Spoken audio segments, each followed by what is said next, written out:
What up guys, how you guys doing? I'm Tyler and we're back with another how to slice. In today's how to slice video, we're going to be checking out a awesome bird feeder. So let's go. So this is the Birdie's diner. As you can see, this is a really nice bird house, and in this video we're going to be checking out the best print settings to print this. So let's go. So first off, in layer height, we're going to be printing this model at 0.16 millimeters. By reducing this value, we're going to have more layers to print. It's going to take more time to print, but we're going to have a finer and better quality. So this is great.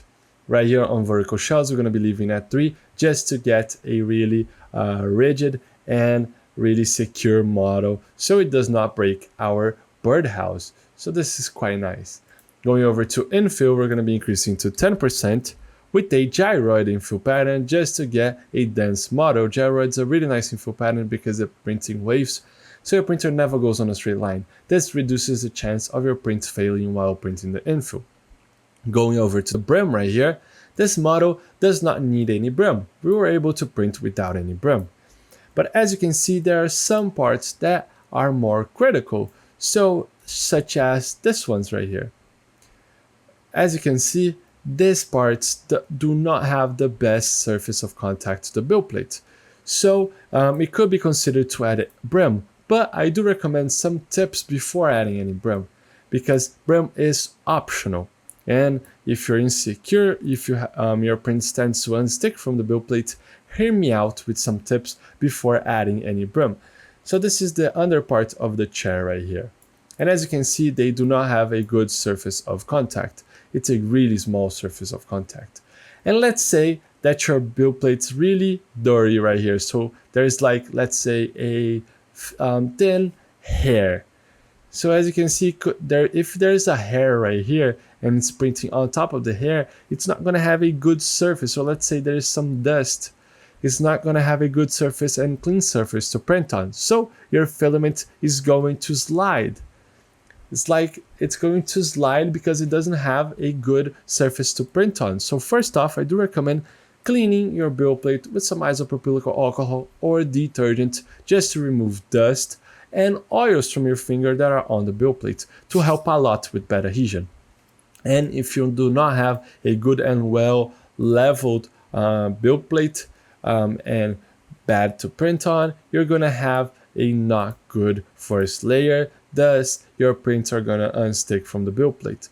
So before adding any brim, I do recommend checking out cleaning your build plate, giving a good and having a look on the leveling of your build plate, and if you can, put a fine layer of glue stick. So this is fantastic. It looks quite nice. You do not need any brim, but feel free to add so if you are insecure with any of these settings. But you do not need any brim to print this model. And going over to support material, this model does not need any support material because it's optimized for printing. So we do not need to add any support. All of the parts are quite flat and do not have any risk of needing support or critical overhang. And I was telling you about some brim. This model is critical, and this one too, because it's a really tall part with a little surface of contact to the build plate. So you can be adding a brim if you want. To do this, you can just go right here, right click, add settings, select skirt and brim, brim type, brim width. This way, let me just remove myself out. Right here, you can just select a 5 millimeter brim just to increase. And as you can see now, the roof's got a custom brim just to this model. And you can just copy and paste, let's say to this part right here, Control V. So we added support, added brim. You do not need brim, but it's better to be safe than sorry. So feel free to add if you want. I'm going to be adding brim just to this part so you can see that it's going to add to specific parts and not all of them. So this is nice. Going over to the print settings, we're not on speed. We're not going to be reducing any of the speed. You can be printing at the standard print speed, especially for Bambu Lab printers. Right here, if you want, you can just be reducing small parameters to a lower value, but feel free to do so at choose the value that you find best. Just make sure that your first layer is at a good value, a low value to have a good first layer, because as I've said before, the first layer is the most important layer. So we're ready to print. All of these models can be printed with the same print settings as I have shown you right now.